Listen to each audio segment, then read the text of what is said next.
I still remember the moment that changed everything. The moment that tore through my heart like nothing ever had before. The moment my own son, the boy I raised with love and tears and endless nights, stood in the doorway of my own house and yelled at me with anger in his eyes, telling me to get out as if I was a stranger who didn't belong there. Even now, when I close my eyes, I can hear his voice echoing through the walls, loud and sharp, breaking something inside me that I didn't even know could break. But before I reach that moment, I need to tell you how we got there, because pain never arrives out of nowhere. It grows slowly, silently, underneath small moments, small decisions, small betrayals, until one day it explodes and leaves you standing in the ruins of a life you thought was safe. My name is Miriam, and for most of my life, my world revolved around my son, Ayan. He was my only child, the only piece of my heart that felt pure, the only reason I used to smile on days when the world felt too heavy. His father left us when Ayan was only 6, and from that moment, it was just him and me against everything. I worked double shifts. I sacrificed sleep. I gave up dreams. I built a home where he would never feel alone, never feel unwanted, never feel unprotected. And for years, he was my sweet boy, my soft-spoken child who would run to me whenever he had good news or bad news, who trusted me more than anyone, who hugged me tight after school and whispered that he would take care of me when he grew up. I believed him. I held onto that hope like it was a promise written in stone. But life has a way of changing people, especially when new people enter their world. People who smile at you but cut you slowly from inside. People who twist the lines between love and manipulation until you can't tell one from the other. I noticed the changes when Ayan turned 23. He had finished university and started a job. He was happy, excited, proud of himself. I was proud too, more than I could express. Then he met her. Her name was Hania, a girl who seemed sweet in the beginning, polite, respectful, well-spoken, the kind of girl any mother would feel relieved to see standing next to her son. When Ayan introduced her to me, I welcomed her with warmth. I cooked for her. I asked about her family. I tried to make her feel comfortable because I wanted to show my son that his happiness mattered to me more than anything. But some people wear masks so well that you don't notice the cracks until it's too late. In the early days, Hania acted kind, almost overly kind, smiling too much, agreeing too often, pretending to adore me.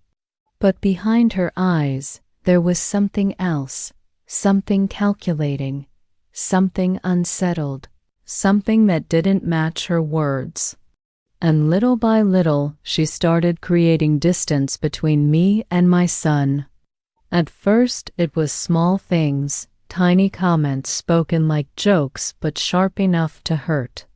She would say things like, "Ayan needs to be more independent," or "he shouldn't always listen to his mother," or "men need to break free to grow."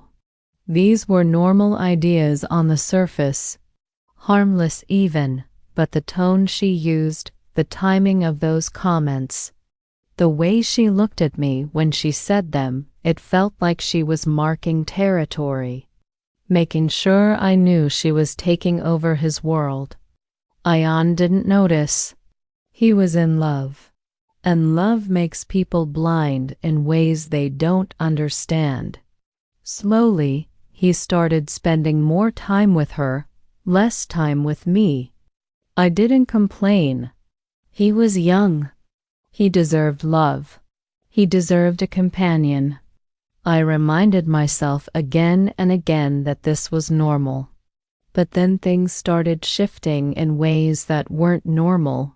He stopped telling me things he used to share with me every day. He came home late and ignored my messages. He started defending Hania in situations where she was clearly wrong. Sometimes he even snapped at me for things that never bothered him before. Still, I tried to stay calm. I tried to give him space. I tried not to be the kind of mother who clings to her child so tightly that she becomes the reason for his stress. I thought if I remained patient, things would balance out eventually. But patience is useless when someone else is working behind the scenes to turn your child against you. One evening, when Ion returned home from work, I noticed a coldness in his voice, an irritation that wasn't there before. I asked him gently if everything was okay, but he brushed past me and said he was tired. The next day, he ignored breakfast and left early. For 3 days straight, he barely spoke to me. I kept asking myself what I had done. Had I said something wrong? Had I hurt him unknowingly? My mind wouldn't stop spinning, trying to make sense of it. And then one night, while he was sleeping, his phone lit up on the table. A message from Hania appeared. She's too controlling. I told you she would become a problem. You need to start setting boundaries. My heart dropped. Me? Controlling? I had spent my entire life giving him everything, sacrificing my comfort so he could build a future. Controlling was the last thing I had ever been. I felt tears rising, but I held them back because I knew crying wouldn't solve anything. I needed to face this, understand this. I waited till morning, then sat with him and gently asked if something was bothering him, if I had done anything to upset him. He avoided my eyes and said Hania thought I was being too involved in his life. I froze for a moment. Too involved? After raising him alone? After carrying every burden so he wouldn't have to? I wanted to defend myself, but I stopped because I could see that my words wouldn't matter. His mind was already clouded by someone else. It only got worse. Ion started staying at Hania's house for long hours. He stopped eating the food I cooked, said he wasn't hungry or he had already eaten.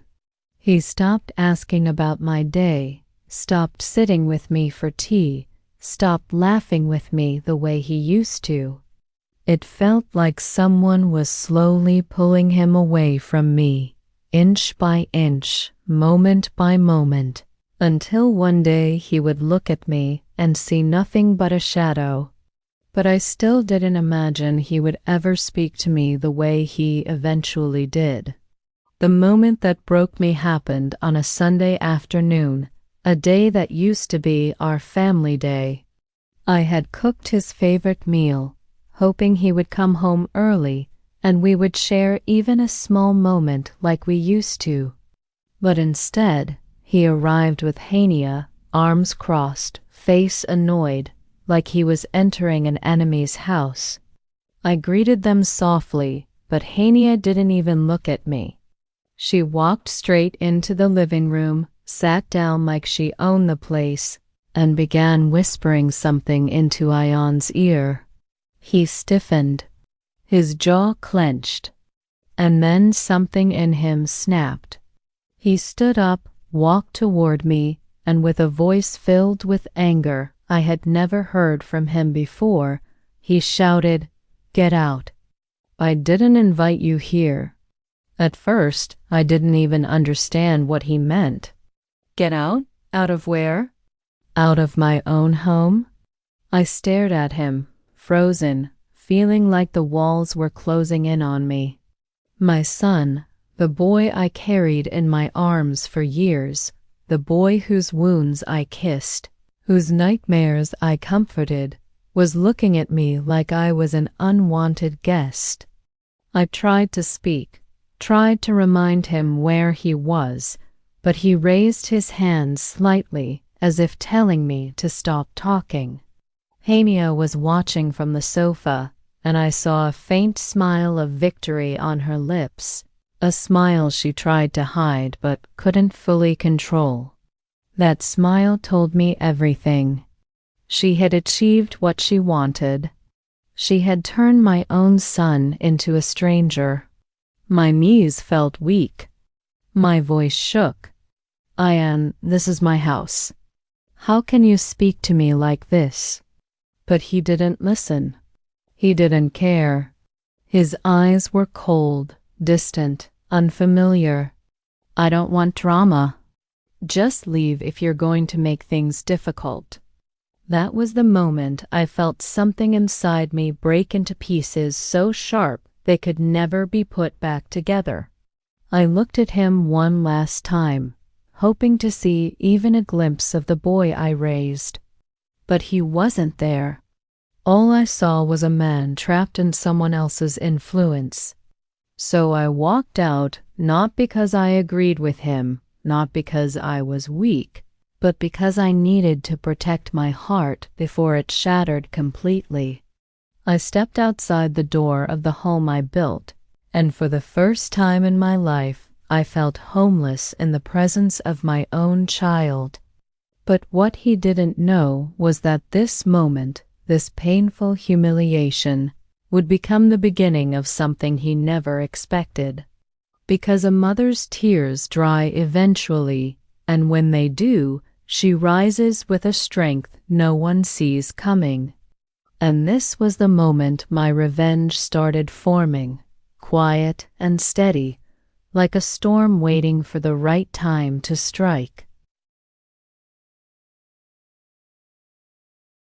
When I stepped out of my own house that day, the air outside felt colder than it actually was, as if the world itself had turned its back on me. I stood on the doorstep for a moment, trying to understand what had just happened, trying to convince myself that maybe I had misunderstood his words, maybe his anger came from stress, maybe he didn't mean any of it. But deep inside I knew those words didn't come from nowhere. They came from poison someone had put into his heart, and the only person who had access to him that closely was Hania. Still, as I walked down the street with trembling legs and cloudy vision, I couldn't stop asking myself where I went wrong. I raised him with love, with softness, with patience. I never forced him to follow my choices. I never stopped him from being who he wanted to be. So why was he treating me like I was the enemy? I reached a small park at the corner of our street and sat on the bench, trying to breathe, trying to stop the tears, but they kept pouring down no matter how much I wiped them away. People walked by, some looking at me with curiosity, others with pity, but no one knew that the greatest pain in the world is not caused by strangers. It is caused by the people you love the most. I sat there until the sun started to set, until the shadows grew longer and the sky turned orange. I didn't want to go back. I didn't want to face the echo of his voice telling me to get out. I didn't want to feel like a guest in my own home, so I went to my sister's place. She opened the door and immediately noticed my red eyes and shaking hands. She didn't ask questions at first. Instead, she hugged me tightly, the kind of hug that holds you together when you feel like falling apart. Only after I sat down did she ask what happened. And as I told her every word, every detail, every moment, Her expression changed from concern to shock and then to anger. "How could he talk to you like that?" she whispered. I didn't have an answer. All I had were pieces of a broken heart that refused to stop hurting. My sister wanted me to stay with her that night, so I agreed because my soul needed a place to breathe. But even when I lay down on her guest room bed, my mind wouldn't rest. Every time I closed my eyes, I saw Ayan's face, twisted with anger, cold, unrecognizable. And I saw Hania's slight smile in the background. That smile burned into me like a mark I couldn't erase. The next morning, I woke up early, hoping maybe Hania had gone home and Ayan had calmed down. Part of me believed that if I returned, he would apologize. He would realize he had hurt me. He would hug me and say he didn't mean it. But when I returned to the house, something happened that pushed my pain into a new direction, something that changed sadness into determination. When I entered, the house was silent. Ayan was sitting at the dining table with a blank face, and Hania was standing near the window, pretending to be concerned, though I could see she was enjoying the tension. I greeted them quietly, hoping for even a small gesture from my son. But instead, he said something that cut me again, but this time the cut didn't bleed tears, it bled resolve. "We need to talk about boundaries," he said. I stared at him. "Boundaries? In the house I built?" He continued, repeating the same ideas. He had heard from Hania, saying I interfered too much, I expected too much, I was too emotional, too involved, too everything.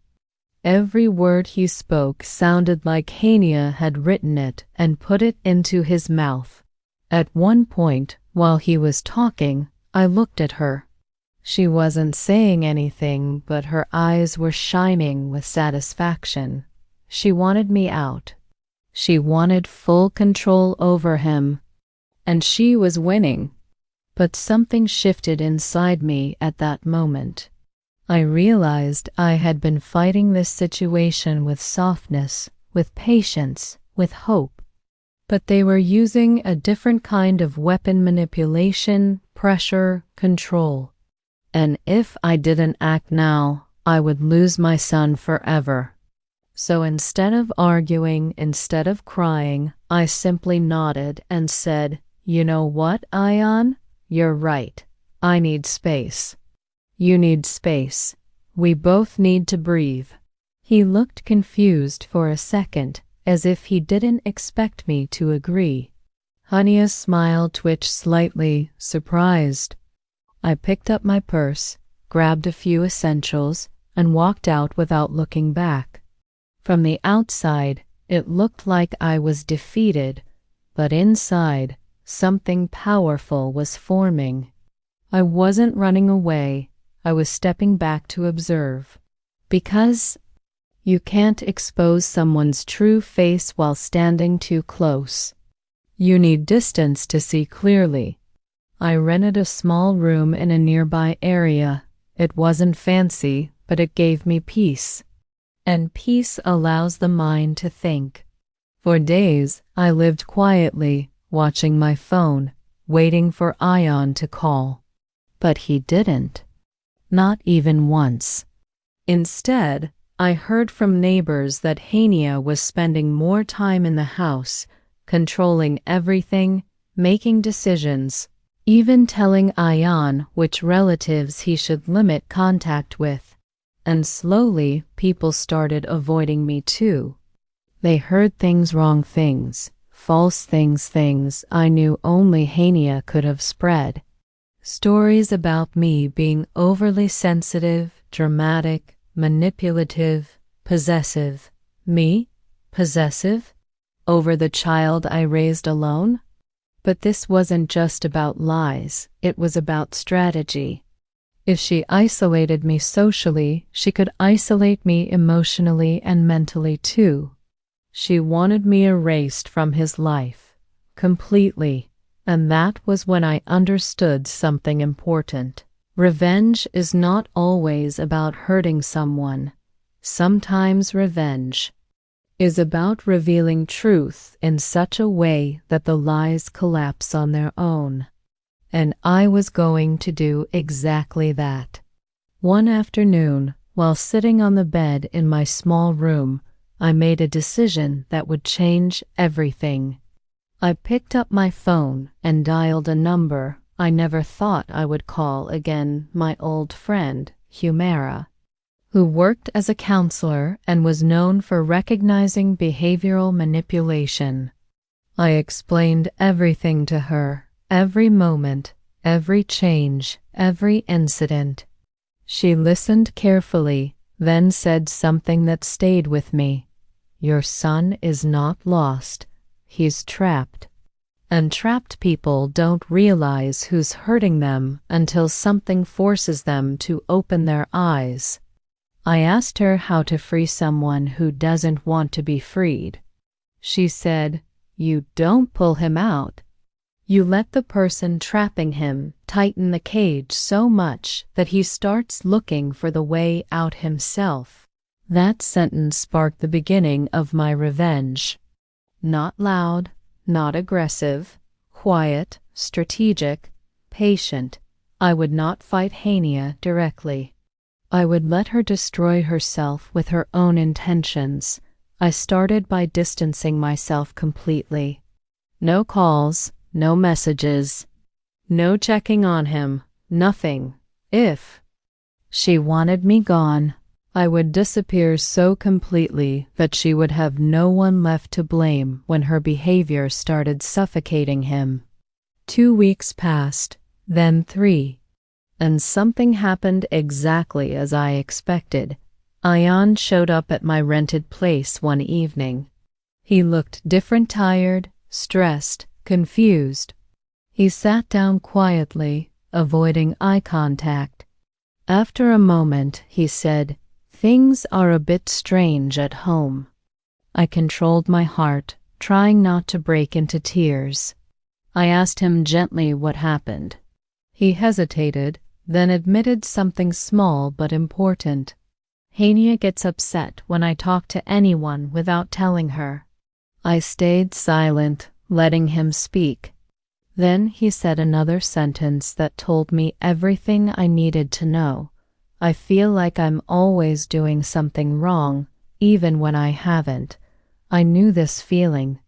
It was the first sign of emotional manipulation. Instead of telling him that, I simply said, "Maybe you just need to understand what you want and what you don't want." He looked at me for the first time in weeks, really looked at me, and I saw confusion in his eyes, doubt, cracks forming in the wall Hania had built. Every manipulator makes one mistake: they push too hard. And when they push too hard, even the person under their control starts noticing the pressure. But this was just the beginning. I knew a storm was coming, and I was ready. Ion sitting in front of me that evening was like seeing the ghost of the boy I raised. His shoulders were slumped, his voice low, his eyes filled with confusion he was too afraid to name. For a moment, I wanted to reach out and hold him the way I used to when he was a child, when a simple hug could fix everything. But this was different. This time, I couldn't protect him with comfort. I needed to protect him with clarity, and clarity takes patience. I offered him tea, something warm to calm his nerves. He held the cup with both hands, staring into it as if the answers to his problems were hidden in the rising steam. After a long silence, he finally spoke. "I don't know what's happening anymore," he whispered. I asked what he meant, keeping my voice soft so he wouldn't feel judged. He took a slow breath, then said something that made my heart ache for him. Hania says I don't love her enough, that I don't pay enough attention, that I'm always making her feel insecure. I could hear the exhaustion in his voice. It wasn't love speaking. It was guilt. Manipulators don't control people by shouting. They control them by making them feel responsible for every negative emotion. And I knew Hania was doing exactly that. But instead of reacting, instead of telling him that he was being controlled, I simply asked him how he felt. Not what he thought Hania wanted him to feel, but what he truly felt inside. He looked uncertain for a moment, then admitted something important. I feel like no matter what I do, it's never enough. If I'm at work, she says I don't care. If I'm home, she says I'm distracted. If I call my friends, she gets angry. If I talk to you, she gets upset. It's like she wants all my time. This wasn't new to me. I had seen relationships like this before, relationships where one person tries to become the entire world of the other, not out of love, but out of fear and control. I asked him gently, "And how does that make you feel about yourself?" He hesitated before answering. "I feel like I'm losing myself." Those words lit a spark inside me, because they meant he was finally seeing pieces of the truth on his own. And truth seen independently is the strongest truth of all. But before I could say anything, he asked me something that struck deep. "Why did you leave the house?" I looked at him carefully, trying to understand his tone. Was he accusing me? Was he curious? Was he finally realizing something? His face was tired, but his eyes were searching for an explanation. So I told him the truth.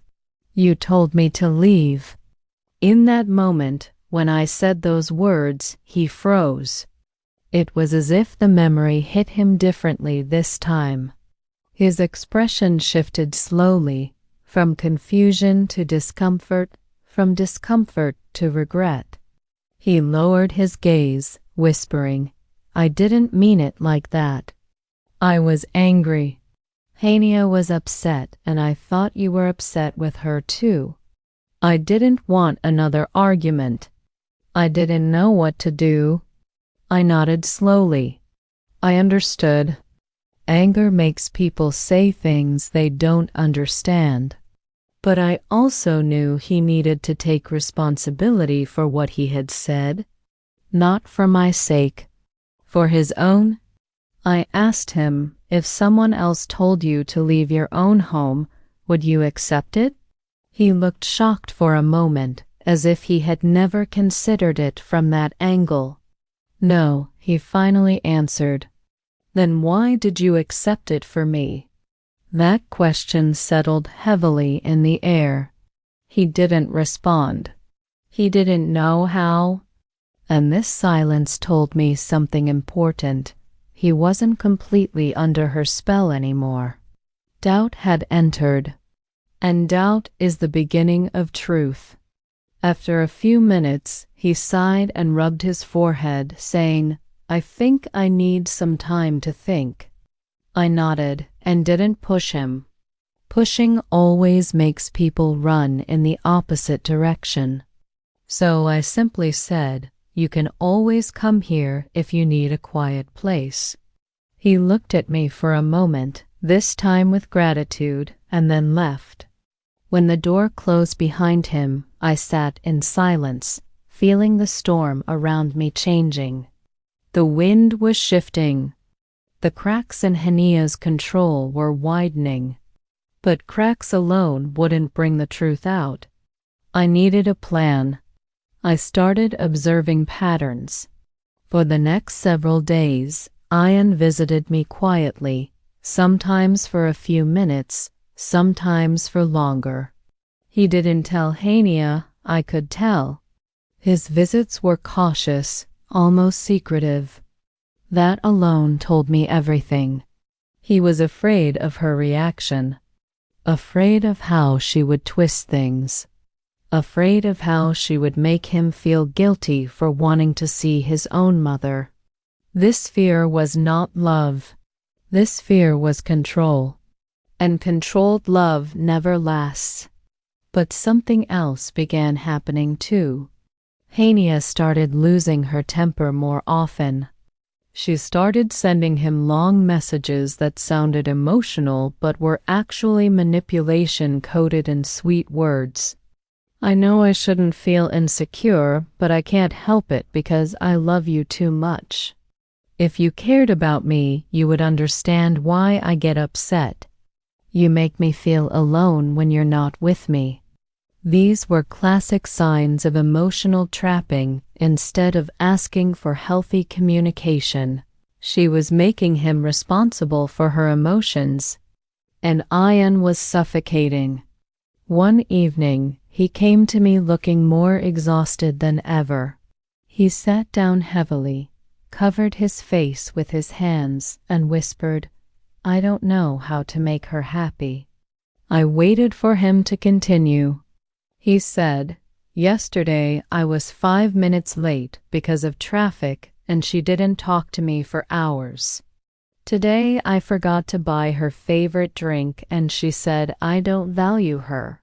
I tried everything, but it's getting worse." That's when I asked him a simple but powerful question. "Ian, when was the last time you felt at peace?" He stared at me, stunned, because he didn't have an answer. And the moment a person realizes they can't remember peace, they start looking for where they lost it. But I didn't want to rush the process. Truth must come gently or it becomes painful. So I changed the subject and cooked for him. The moment he ate the food, something softened in him. Not because of the taste, but because he felt safe. He felt unjudged. He felt like himself again. After he left that day, I sat in the quiet room and began forming the next part of my plan. I didn't want to destroy Hania. I wanted to reveal her. There's a difference. When someone is destroyed, the person influenced by them becomes defensive and angry. But when someone is revealed, the illusion shatters naturally, and truth replaces confusion. I knew Hania's personality type. People who control others cannot control themselves for long. They always leave traces. They always slip. So I decided to wait. And the moment came sooner than expected. 3 days later, Ian came to my room again. But this time he wasn't confused. He was angry in a way that didn't come from manipulation, but from betrayal. He sat down and without even taking a sip of water, he said, "I think something is going on." My heartbeat quickened slightly. "What happened?" I asked calmly. He pulled out his phone and showed me a message thread. It was between Hania and someone named Sana, her close friend. I read the messages and felt my stomach twist. Hania had been complaining about Ian in the most disrespectful way, saying he was too soft, too easy to control, too emotional. That she was only with him because he had a stable job and a house. That once she married him, she would make sure he distanced from everyone so she could handle everything alone. Every sentence was like a blade slicing through the illusion he had been living in. Ian's voice trembled as he said, "She called me a temporary investment." That's when I saw something change in him, not confusion, not guilt, not hope, clarity. Pure clarity. He had finally seen the truth himself, and truth seen through one's own eyes cannot be erased by anyone. He looked at me with pain, but also with anger. How could I not see it before? He whispered. I placed my hand on his gently and said, because you loved her. And love makes us blind to the things we don't want to believe. He didn't speak for a long moment. Then he said something that gave strength to my entire plan. I want to know how deep this goes. I want to know what else she has done. And I realized at that moment my son was no longer trapped. He was waking up, slowly but surely. And when someone wakes up after being manipulated for so long, the truth doesn't just open their eyes, it opens their strength. What he didn't know was that the real storm was still coming, and the truth he would soon uncover would shake his world to its core. But I was ready, because this time I wasn't fighting for myself. I was fighting to bring my son back from the darkness someone else had pushed him into.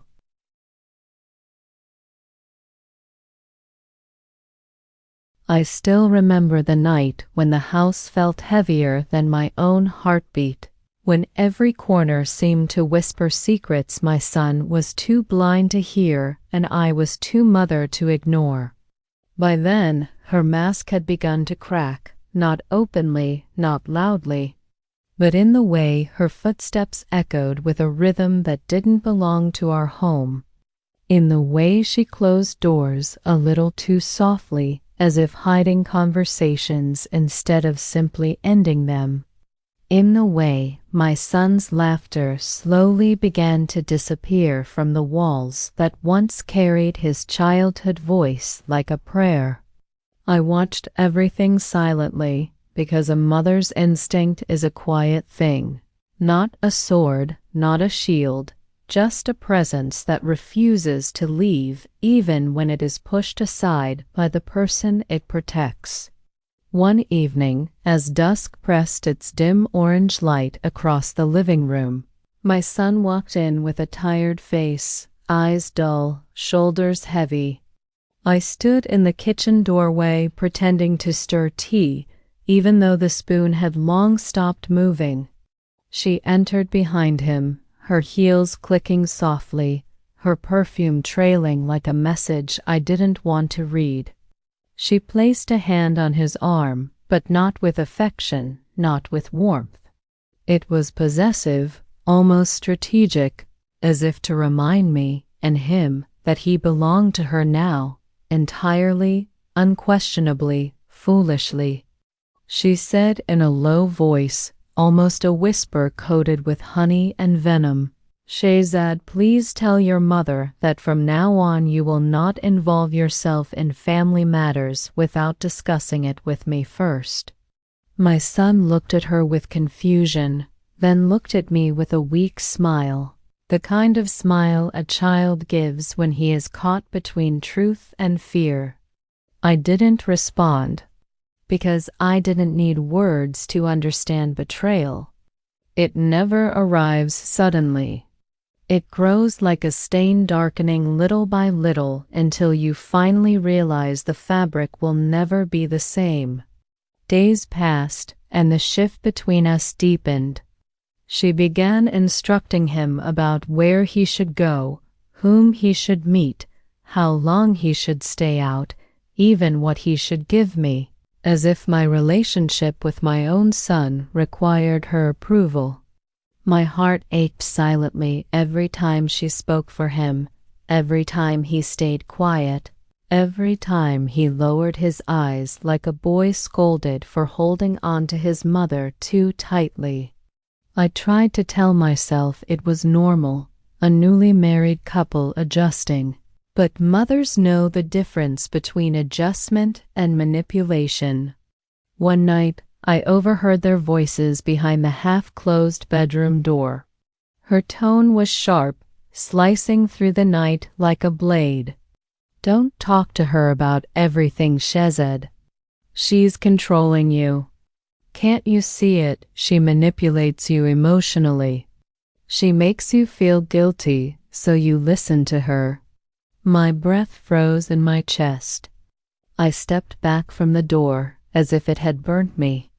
Me, manipulative I who had raised him with every broken piece of myself, I who had stood between him and every storm, I who had sacrificed youth, dreams, comfort, hopes just so he could stand tall. That night I didn't sleep. I sat on the edge of my bed listening to the ticking clock, each second tightening around my chest until it felt like the house itself was suffocating me.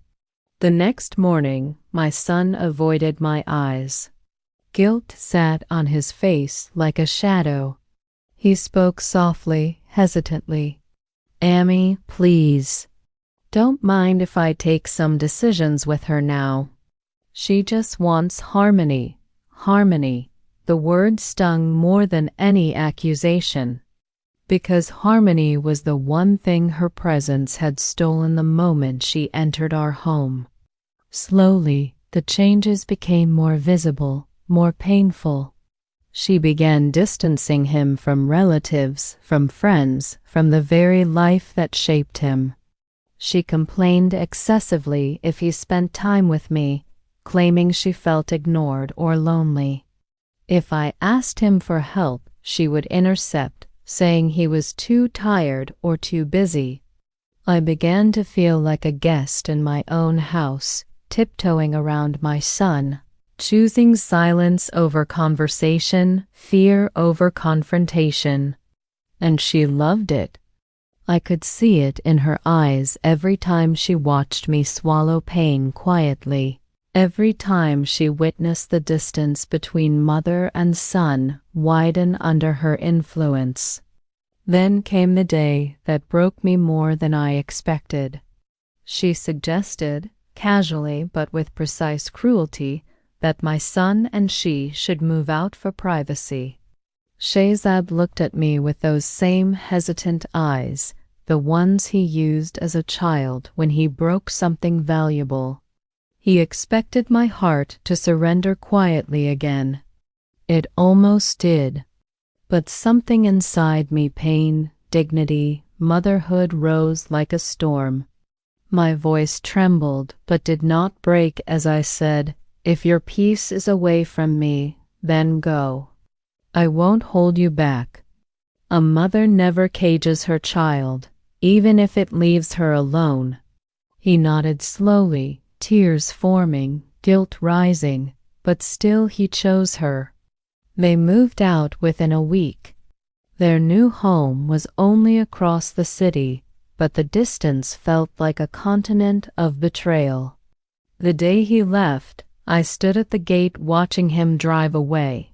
She sat in the passenger seat, head held high, lips curved in satisfaction. She didn't look back. My son did, but only once. After that, he became a visitor in my life. Weeks passed without calls. Months passed without visits. The void he left behind felt like a room with no air. I tried to fill it with chores, prayers, memories, but nothing replaced the sound of his laughter echoing through the hallways. Then one morning she called me herself. Her voice was calm, almost sweet, as she said, "Amy, I want to inform you that Shahzad will not come to your house for some time. We need space." I felt something inside me fracture. Not break, fracture.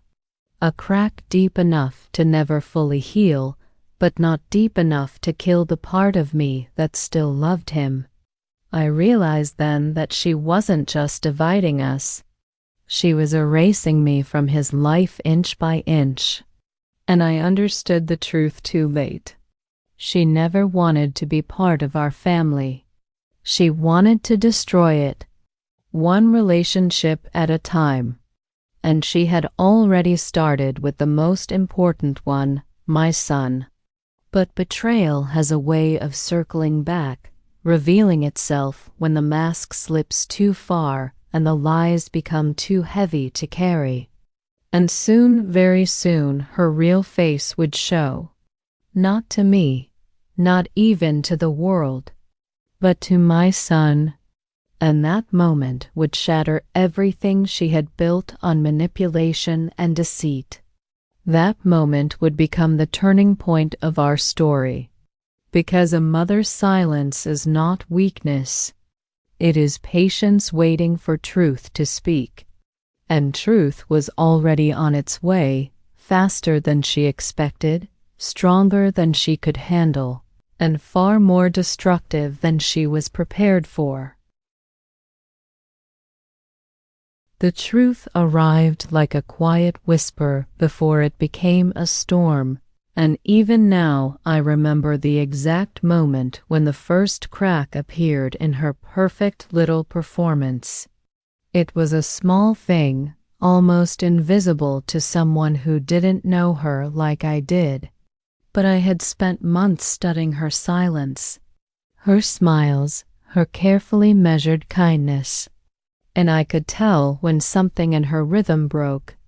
It happened on an afternoon when the sky was dull and heavy, the kind of day that makes the world feel paused between sadness and rain. I was watering plants in my small balcony when my phone rang. The screen showed my son's name, and for a second my heart leapt with hope, foolish hope. The same kind of hope mothers carry even after being hurt 1,000 times. When I answered, his voice was low, hesitant, trembling at the edges like someone holding back a truth too heavy for his chest. "Amy," he said slowly, "can I come over for a while?" I didn't know how to respond. I froze with the watering jug still in my hand. For months he had stayed distant, silent, obedient to her demands. "Why now?" I said. "Yes, of course, Beta, come." I did not ask questions. Mothers never ask questions when their child's voice sounds broken. Within 30 minutes he arrived, stepping inside the house with the same hesitation he had when he was young and did something wrong. He looked thinner, older, tired in a way that sleep could not fix. His eyes searched the room as if looking for comfort he had forgotten how to receive. I offered him tea, but he shook his head. His hands trembled, and when he finally spoke, his voice cracked. "Amy, I think I made a mistake." I sat down slowly, feeling something heavy form in my throat. "What happened, Beta?" He ran a hand through his hair and whispered, "She's not who I thought she was." My heart tightened, but I stayed silent. I wanted him to speak without fear. He continued, his voice breaking again and again. "I thought she loved me. I thought she wanted a home with me, but she doesn't even want us to be close. She keeps saying I spend too much time thinking about you. She gets angry if I call you. She checks my phone. She tells me to block relatives, even my friends." He wiped his face, defeated. "Amy, she even said you are dangerous for my mental peace." Those words stabbed me more deeply than any argument could. Dangerous I, who had held him through every illness, every fear, every heartbreak. I who had been mother and father both during difficult years. But I stayed calm, because it was not the time to break. It was the time to listen. Then he told me what happened the previous night. They had fought. Not the usual quiet manipulative disagreements she usually orchestrated, but a real fight with real words, real anger, real truth slipping out before she could control it. He had told her he wanted to invite me for dinner. A simple dinner. Nothing dramatic. Nothing emotional. Just a meal together. But she reacted like he had committed some betrayal. She screamed at him, accusing him of choosing me over her, of being tied to his mother like a child, of disrespecting her position as his wife. He tried to calm her, but she pushed his phone away when he tried to call me. She said, "If your mother enters this house, I will walk out and never come back." And then, in her anger, she said something she couldn't take back. She said, "I didn't marry you to share you with your mother. I married you to control this family." My son looked up at me, eyes full of regret. "Amy," she said, "control. Not love, not respect, control." I felt a sting in my eyes, tears fighting their way out, but I held them back. This was not the moment for my pain. This was the moment for his awakening. I took his hand gently and said, "Beta, sometimes love doesn't blind us. Our fear of losing love does." He broke down silently, burying his face in his hands. And for a moment, he was not a grown man. He was my little boy again, the one who used to run to me with scraped knees and hurt pride. I placed my hand on his back and let him breathe. After a long time, he said softly, "Amy, I think she is seeing someone else." I felt my entire body freeze, but he continued before I could react. "I don't have proof yet, but she keeps leaving at odd times. She hides her phone. She gets messages late at night and goes to the balcony. She lies about where she's going. And last night, someone called her. A man's voice. And when I asked who it was, she said it was work. But she doesn't even work late hours." He looked shattered, and I could see it clearly now. The lies had started collapsing under their own weight. But betrayal doesn't reveal itself in one strike. It breaks open slowly, painfully, like a wound that refuses to close. I took a deep breath and said, "Beta, listen to me very carefully. Do not accuse her without proof. Let her show herself. The truth doesn't need help to come out. It only needs time." He nodded, wiping his eyes.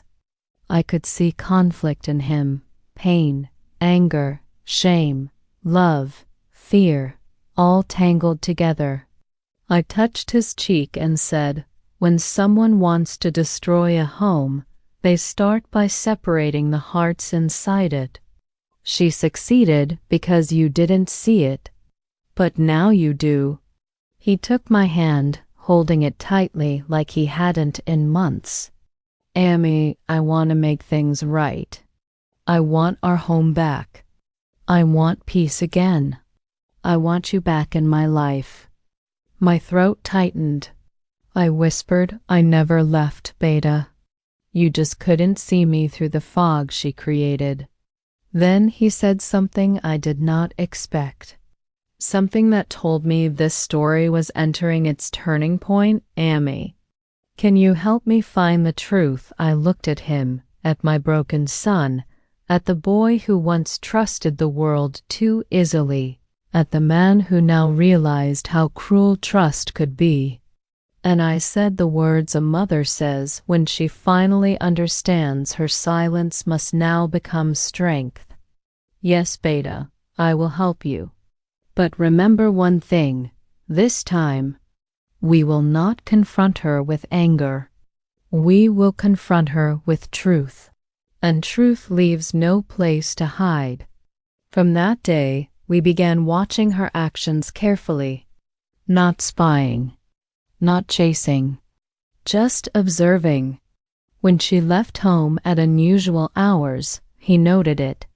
When she lied about going to visit her cousin, he checked and found it untrue. When she said she was meeting friends, he quietly confirmed they hadn't seen her in weeks. Day by day, her neat little structure of lies started cracking, the way a mirror fractures before it shatters completely. Meanwhile, I stayed patient. I did not call her. I did not confront her. I did not show my anger, because sometimes silence is the sharpest weapon, and I could sense destiny moving toward a moment that would expose everything, a moment that would flip the story in ways she never expected. She believed she had won. She believed she had full control. She believed she had separated a mother and son forever. But storms do not announce themselves before they strike, and this storm was already forming. Soon the mask she wore so confidently would crack wide open, and when it did, the truth would not just come out. It would explode, and the first person to face its blast would be her. And the person standing beside me when that moment arrived would be my son, the son she thought she had completely taken away from me. But she forgot one thing. A mother's heart may bend. It may break. It may fall silent, but it never surrenders. Not to betrayal, not to manipulation, not to lies, and certainly not to someone who entered our home with the intention to destroy it. The day of truth was coming, and she had no idea her time was almost over.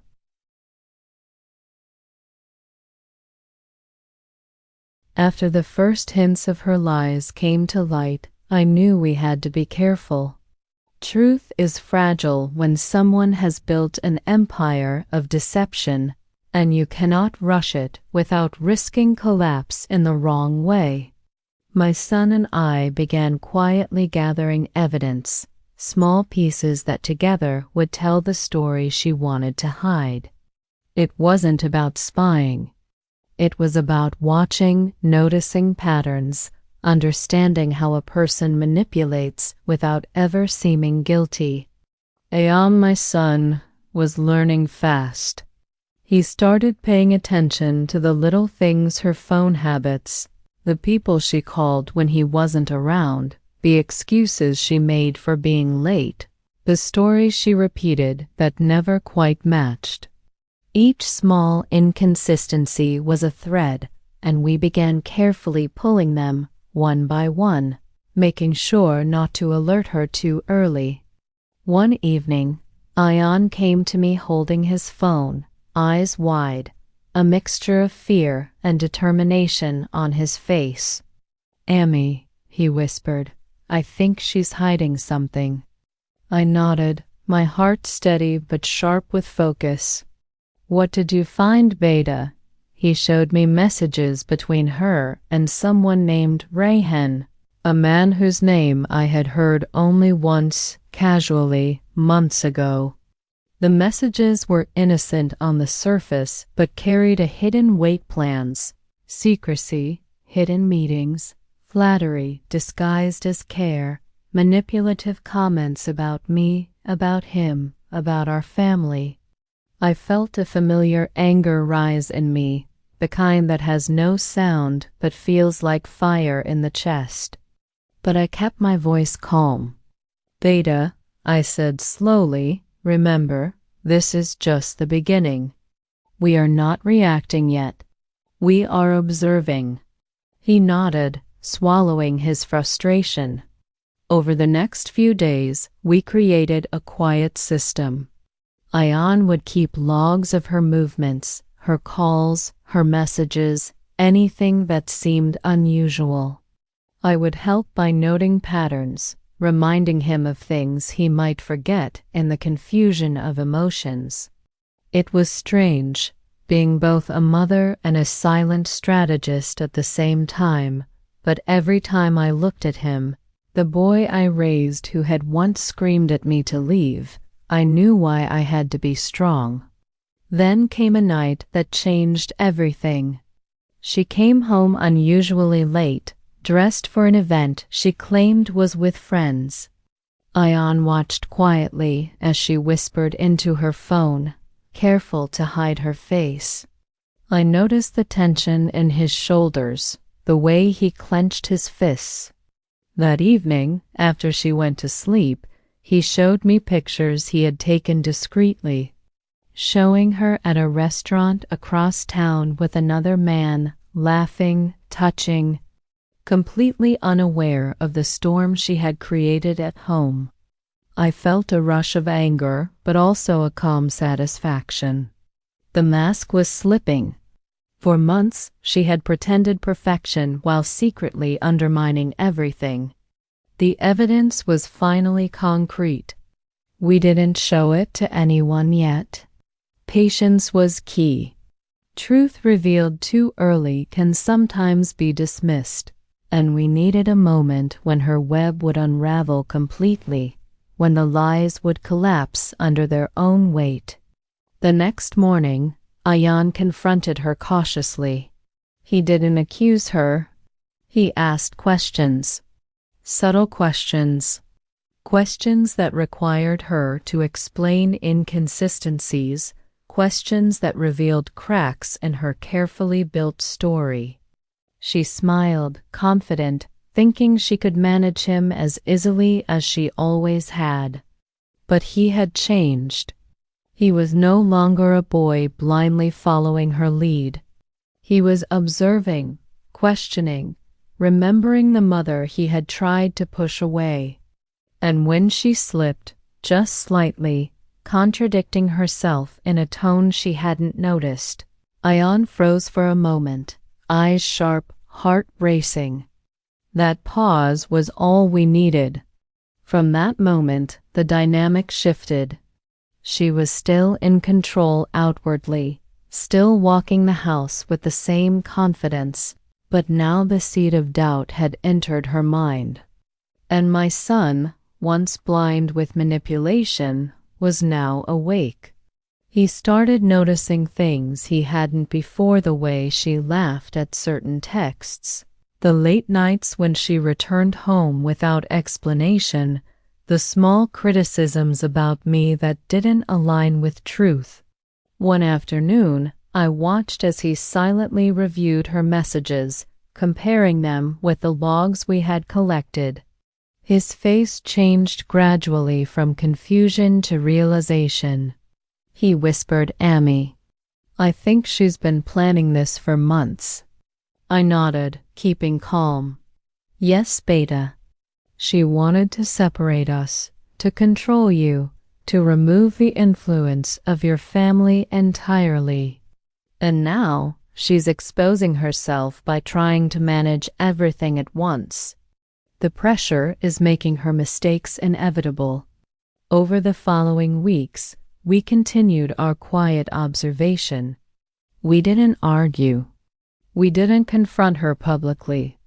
We simply watched. And slowly, she began to make more mistakes.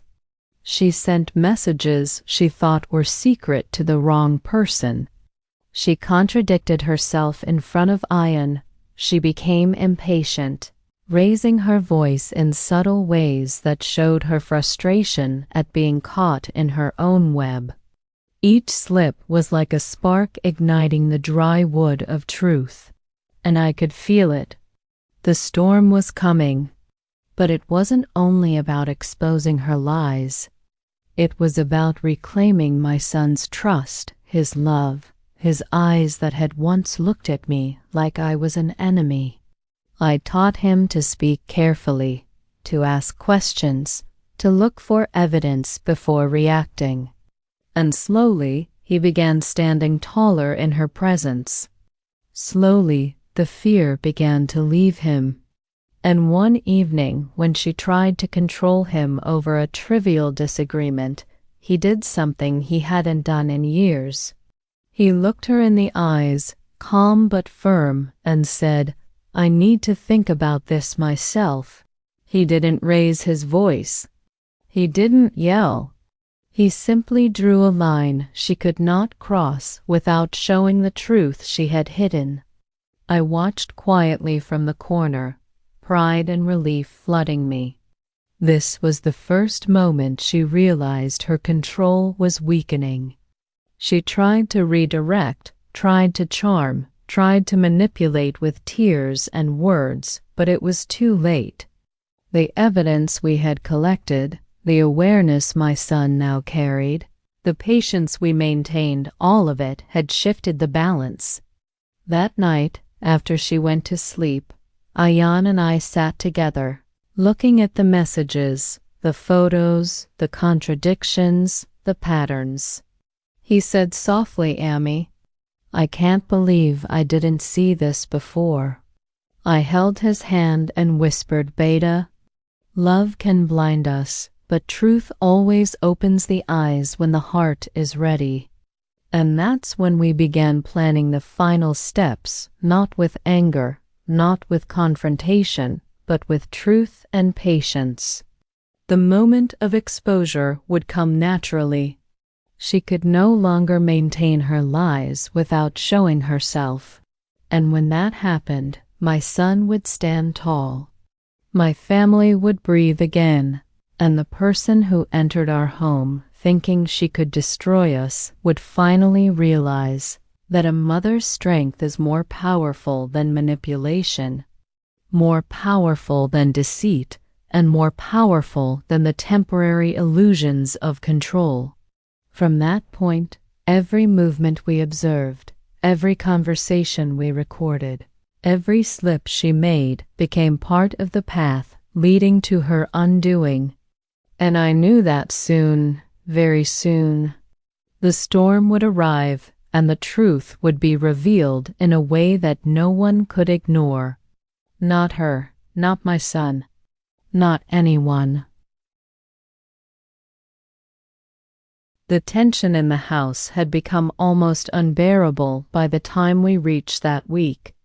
Every step she took, every word she spoke, every glance she threw at Ayan carried the weight of someone trying too hard to maintain control. But the more she tried, the more obvious her cracks became.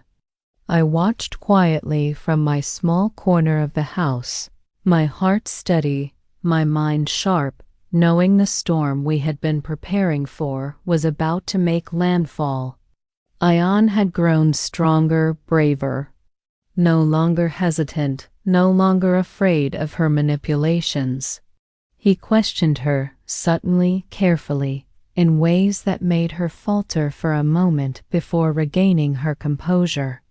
And those moments, small as they seemed, were enough to start eroding the confidence she had built on lies. One afternoon, I observed them in the living room. She tried to control a conversation about our family dinner, insisting on rearranging plans, attempting to manipulate Ayan's decisions. But he simply said, "I will decide for myself. I will handle this." And when he said it, his voice carried calm authority that she couldn't override. She tried to smile, to charm, but the tension in her eyes betrayed her. I felt a flicker of satisfaction, a quiet joy that months of patience were finally showing results. Then came the day that truly marked the turning point. Ayan, with my guidance, began documenting everything. Every lie she told, every contradiction, every secret meeting, every suspicious call. Photos, messages, recordings, everything. He had grown meticulous, careful, and thorough. And when we reviewed it together, I realized the full scale of what she had done. The lies, the manipulation, the emotional control, it all formed a clear pattern. And the pattern, once revealed, leaves no room for defense. That evening, she came home in her usual confident manner, unaware that the foundation she had built was about to crumble. She tried her usual tactics, sweet words, casual touches, soft smiles, carefully crafted charm. But Ayan didn't respond with fear anymore. He remained composed, quiet, observing, waiting. She felt it instinctively. her control slipping, her influence weakening, and in that moment I realized the beauty of patience. It doesn't demand confrontation. It waits for the right moment when the truth becomes undeniable. The first mistake she made was small, almost laughable, but revealing. She left her phone on the table while rushing to the kitchen, and a message popped up from Rayhan that she had clearly forgotten to hide. Ayan froze, staring at the screen, then calmly picked it up.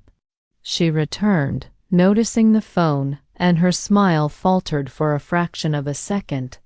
That fraction was all we needed.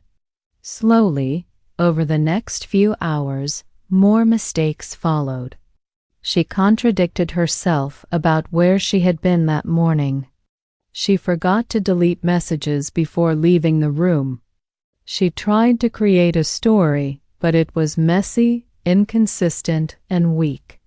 Ayan questioned her, calmly, carefully, letting the inconsistencies show without accusation, and she stumbled, for the first time visibly shaken.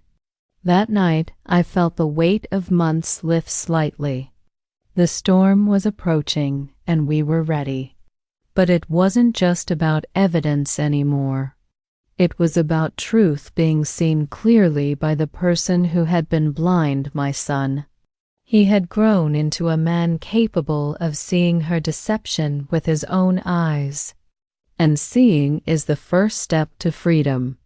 Over the following days, she continued to make mistakes, unaware that her empire of control was collapsing. She became more impatient, more controlling, more manipulative, thinking the tighter she held on, the more secure her position. But control built on lies is like glass pressed too hard, and it shatters. And one evening, the first real confrontation happened. Ayan calmly presented evidence of her lies, texts, photos, inconsistencies, without anger, without accusation. He simply laid them out, piece by piece, letting the truth speak for itself. Her face changed gradually, from confidence to shock, from shock to panic, from panic to fear. The mask had slipped. She tried to explain, to manipulate, to charm her way out, but every word fell flat against the evidence. The power she had held for months evaporated in front of her eyes. And in that moment, my son, once trapped in her web, finally stood tall, seeing clearly the woman who had tried to control him, who had tried to separate us.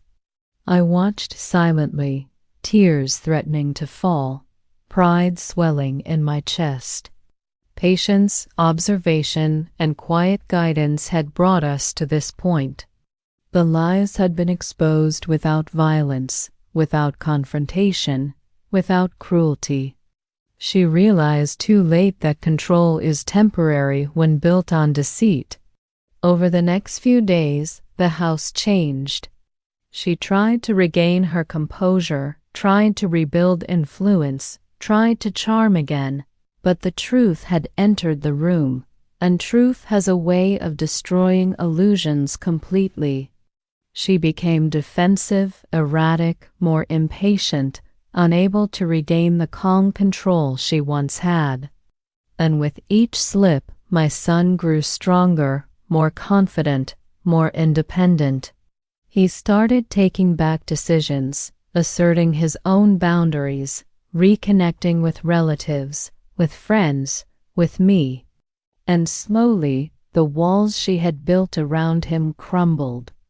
I realized then the most important lesson: betrayal can be overcome, not by rage or revenge, but by patience, truth, and guidance. The person trapped in lies must be awakened, must see clearly, must choose freedom. And when that happens, the manipulator has no choice but to fall apart. By the end of the week, it was obvious to everyone that her control was gone. She tried to maintain appearances, but appearances can't hide the collapse of manipulation. And in that collapse, my son and I began to heal, rebuilding the bond that had been strained but never broken. She had underestimated the power of a mother's heart, the strength of truth, the inevitability of justice without confrontation.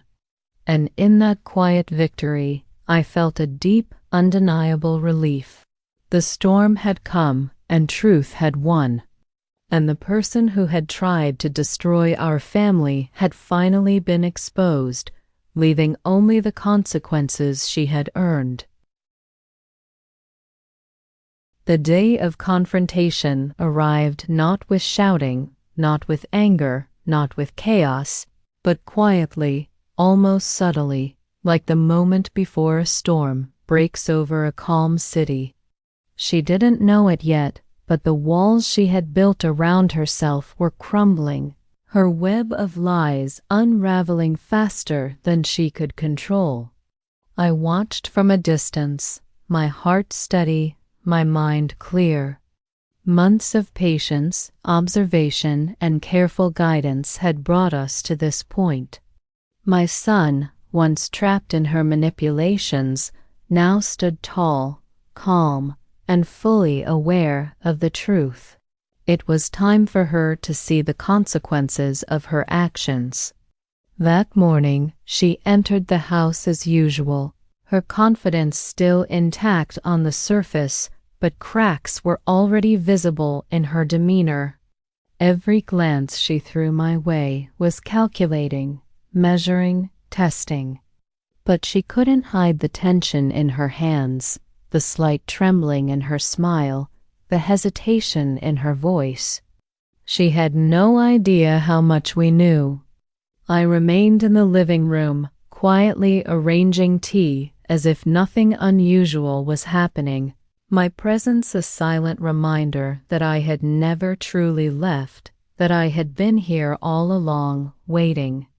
Ion entered behind me, calm, composed, holding the evidence we had collected. Texts, photos, contradictions, logs all meticulously organized. He didn't speak, didn't accuse, didn't provoke. He simply placed everything on the table, letting it speak for itself. She froze when she saw it.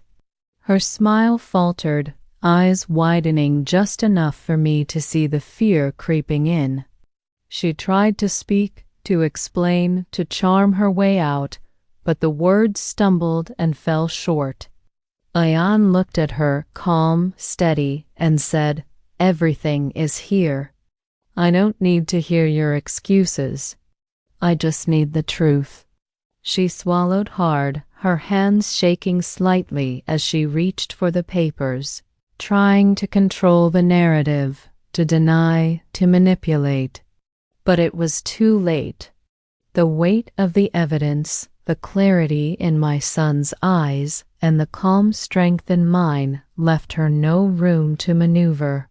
I could see it in her expression, the realization that her carefully constructed world had collapsed.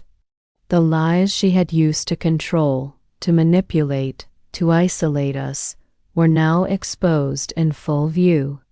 And she had no defense. She tried to speak again, a whisper of charm, a whisper of manipulation, but the power had shifted. Ion responded calmly, decisively, asserting the boundaries she had tried to erase for months. In that moment, she understood completely that her attempts to control and divide had failed. And I, standing quietly behind my son, felt a surge of relief and satisfaction. Patience, truth, and calm guidance had brought us here without violence, without confrontation beyond reason, without chaos. Slowly the reality settled over her. She had underestimated our awareness, our patience, our understanding of her manipulations. Every lie, every secret, every attempt to divide had been recorded, observed, and revealed. She realized that the foundation she had built on deceit was crumbling, and there was no way to rebuild it. That evening, after the initial confrontation, she retreated into silence, the kind of silence that comes when someone knows their deception is fully exposed. Ayan, meanwhile, began reclaiming his independence, making decisions without fear, reconnecting with friends, family, and with me. Our bond, tested and strained by months of manipulation and distance, slowly began to heal. And I watched quietly as the person who had tried to destroy us realized that manipulation has limits, lies have consequences, and patience paired with truth is stronger than any deceit. Over the following days, the tension in the house changed. She no longer tried to control, no longer spoke with the same calculated charm, no longer attempted to manipulate. The power she thought she had was gone, replaced by the clear understanding that her actions had failed and that the people she had tried to dominate had awakened. And in the quiet of that realization, my son and I found peace. We had weathered the storm without surrendering to anger, without retaliation, simply by holding on to patience, observation, and truth. And finally she left. Not with a fight, not with resistance, but with the undeniable understanding that her game was over. She had played her role, and the consequences had arrived. We did not celebrate her departure. There was no triumph in destroying someone. Instead, there was relief, clarity, and the quiet satisfaction that justice, when guided by truth and patience, had been served. The house, once heavy with tension and fear, began to breathe again. Laughter returned in small ways. Conversations flowed naturally. The bond between my son and me, strained by manipulation and distance, began to heal fully. And in that silence, in that quiet reclaiming of what had almost been lost, I understood the most important lesson of all. Betrayal can be exposed. Manipulation can be undone. And love that is genuine will always survive deception. The final confrontation had not been violent, dramatic, or destructive. It had been calm, deliberate, and guided by truth. And the person who had tried to destroy us had faced the consequences of their actions in the most powerful way possible, through clarity, exposure, and the undeniable strength of a mother's love and a son's awakening. From that day forward, the house felt whole again. The shadows she had cast were gone. The fears she had instilled dissipated. And the lesson was clear, forever etched in both our hearts. Truth and patience are stronger than deception, and love, when genuine, can overcome even the most calculated betrayal. Asterisk, asterisk, asterisk, perfect. Here is section 9, the final section in the same style. First person mother POV. Long continuous cinematic narration, no paragraph spaces. Completing the story with resolution, emotional closure, and moral reflection. After she left, the house felt lighter, as if the walls themselves were breathing again after months of tension and deceit. The rooms, once heavy with manipulation and fear, slowly filled with quiet comfort and peace. My son and I spent long evenings talking, not about accusations or anger, but about life, about mistakes, about lessons learned. The distance that had grown between us melted with every shared memory, every laugh, every moment of honesty. I watched him grow stronger, more confident, independent, yet more compassionate than ever before. and I realized that our bond, tested by betrayal, had become unbreakable. There were times I still remembered the nights when he had yelled at me, the tears when I was pushed aside, the quiet pain of seeing my son slipping away under her influence. And yet those memories no longer carried bitterness. They carried the lesson that even the deepest hurt can teach strength, that even separation can lead to clarity, that even betrayal can reveal the true depth of love. Slowly, life returned to its rhythm.